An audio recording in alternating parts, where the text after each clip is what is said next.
श्री कृष्णा दोस्तों, किशोरी क्रिएशन से मैं सपना शर्मा आप सभी का हार्दिक स्वागत करती हूँ आपके अपने चैनल पर। दोस्तों, आज के वीडियो में मैं आपके लिए ज्येष्ठ मास महात्म्य के अध्याय 29, जिसमें हम ज्येष्ठ मास स्नान महात्म्य के बारे में और जानकारी प्राप्त करेंगे कि कथा का वर्णन लेकर के आई हूँ। इससे पहले के ज्येष्ठ मास महात्म्य के 28 अध्याय के वीडियो जो है मैंने मेरे चैनल पर डाले हुए हैं। आप उनको मेरे चैनल पर जाकर देख भी सकते हैं और श्रवण भी कर सकते हैं। ज्येष्ठ मास का महात्म्य सुनने के लिए सुबह ब्रह्म मुहूर्त में उठ करके स्नान आदि से निवृत्त होकर स्वच्छ वस्त्र पहन करके भगवान श्री हरि विष्णु की पूजा आराधना करनी चाहिए। भगवान श्री हरि विष्णु की पूजा आराधना में धूप दीप नैवेद्य सुगंधित पुष्प धूप चंदन आदि का प्रयोग करना चाहिए। उसके बाद ज्येष्ठ मास महात्म्य का एक अध्याय प्रतिदिन सुनना चाहिए। मैं रोजाना ज्येष्ठ मास महात्म्य का आपको प्रतिदिन एक अध्याय का पाठ सुना रही हूँ। आज मैं आपको 29वां अध्याय सुनाऊँ उससे पहले हम जानेंगे कि हमने 28वें अध्याय में क्या सुना था। चंद्र जी ने बताया कि पहले लोग प्रसिद्ध नाम का एक ब्राह्मण हुआ था। ब्राह्मण बहुत धनवान और अपने भाई बंधुओं से युक्त था, पर वह बहुत दुखी था क्योंकि उसके कोई संतान नहीं थी। वृद्धावस्था तक भी उस ब्राह्मण के कोई संतान नहीं हुई तो वह प्राण त्यागने के लिए वन की ओर चला गया। वहां जाकर के उसने अपने भोजन और नींद का त्याग कर दिया। इस तरीके से उसे 3 दिन व्यतीत हो गए। जब चौथे दिन भगवान स्वयं एक ब्राह्मण का रूप धरकर उसके सामने आते हैं और उससे उसका सारा वृत्तांत पूछते हैं। तब भगवान श्री हरि विष्णु से ब्राह्मण को जो है ज्येष्ठ मास स्नान का व्रत बताते हैं। वृंदारक ब्राह्मण जो है भगवान श्री हरि विष्णु की बात मान करके अपनी पत्नी के साथ ज्येष्ठ मास स्नान व्रत करता है। देव योग से शरावती नदी के तट पर उसे एक हिंसक व्याघ्र मिलता है और वृंदारक ब्राह्मण के हाथ से कुछ जल की बूंदें उस हिंसक व्याघ्र पर गिर जाती हैं। इससे उस हिंसक व्याघ्र को मुक्ति मिल जाती है उसके पाप से। सुंदर दिव्य देह धारण करके उस ब्राह्मण से पूछता है कि हे ब्राह्मण, आपने ऐसा कौन सा पुण्य किया था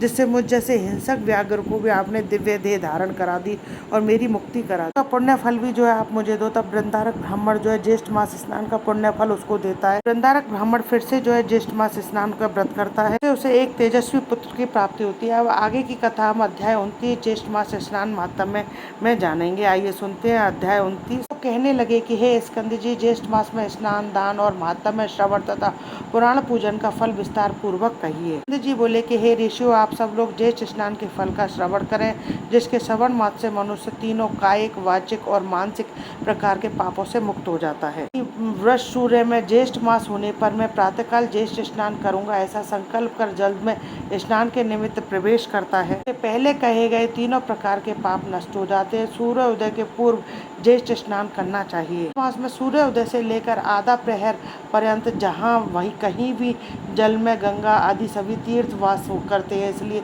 सूर्य उदय से लेकर आधा प्रहर के पूर्व स्नान कर लेना चाहिए। प्रहर के पश्चात स्नानहीन देव से अपहत जनों को वे तीर्थ श्राप देते हैं, इसलिए ज्येष्ठ मास में श्रेष्ठ जनों को स्नान करना चाहिए। धन लोभ सेवा हट लोकावाद निमित्त स्वेच्छा भय पाखंड शुक्ल लिप्सा आदि किसी भी उपाय से ज्येष्ठ मास स्नान करना चाहिए। कलयुग में पाप अधिक होने के कारण ज्येष्ठ मास स्नान अति दुर्लभ होगा। ज्येष्ठ मास स्नान में के ज्येष्ठ फल से डरकर यमराज ने इसको गुप्त रखने के लिए निमित्त भगवान से प्रार्थना की और विष्णु की आज्ञा से इसको गुप्त कर रखा गया। ज्येष्ठ मास में स्वल्प कर्म करने वालों के विघ्न प्राप्त होते हैं। इतनी कथा सुनकर ऋषि लोग कहने लगे कि हे स्कंद जी, यमराज ने इस मास महात्म्य को गुप्त क्यों रखा और ज्येष्ठ में पुण्य कर्म करने वालों के कार्य में विघ्न क्यों करते हैं? जो हमारी जानने की इच्छा है आप हमें विस्तार पूर्वक बताएं स्कंद जी, हमारी यह सब सुनने की इच्छा है, सो आप हमसे कहिए। स्कंद जी बोले कि इस विषय में मैं तुमसे एक इतिहास कहता हूँ जिसके श्रवण मात्र से तुम्हारे सब संदेह दूर हो जाएंगे।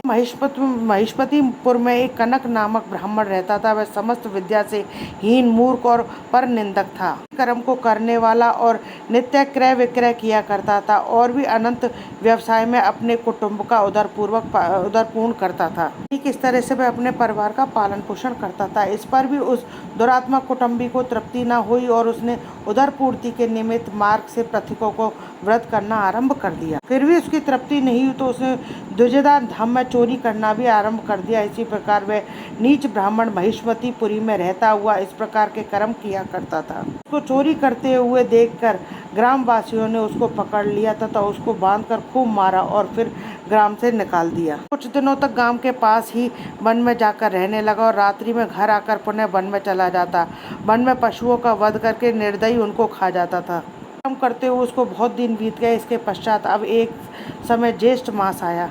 कलंक ब्राह्मण अर्धरात्रि के समय वन में गांव में आकर वस्त्र तथा अलंकार की चोरी करके पुनः वन को चला गया। नदी को देखकर उसे तैरकर पार किया। इस तरह अज्ञानतावश उस ब्राह्मण ने स्नान किया। वह सूर्य उदय से पहले जो है गांव को तैरकर नदी से पार करता था, इसलिए उसके अज्ञानतावश जो है उसका स्नान हो जाता था। इस तरीके से अज्ञानतावश उस ब्राह्मण ने जो है ज्येष्ठ स्नान किया और प्रतिदिन वह इसी प्रकार से रात्रि को गांव में आकर चोरी करता और चोरी का धन लेकर प्रातःकाल नदी में स्नान करता हुआ वन में चला जाता। अज्ञानतावश स्नान करते हुए वह एक माह बीत गया। हे ब्राह्मणों, ज्येष्ठ मास के शुक्ल पक्ष की चतुर्दशी की रात्रि को वह धन वस्त्र की चोरी करके गट्ठर बांधकर नगर के बाहर आया। जो है सूर्य उदय हो गया था। लोगों को इधर उधर जाता हुआ देखकर वह वहां से भागता नदी के तट पर आया। लोगों ने उसको देखकर लाठी और पत्थरों से खूब मारा। कनक उस चोरी के बोझ को सिर पर रखकर अगाध जल में पहुंचा और अधिक बोझ होने के कारण वह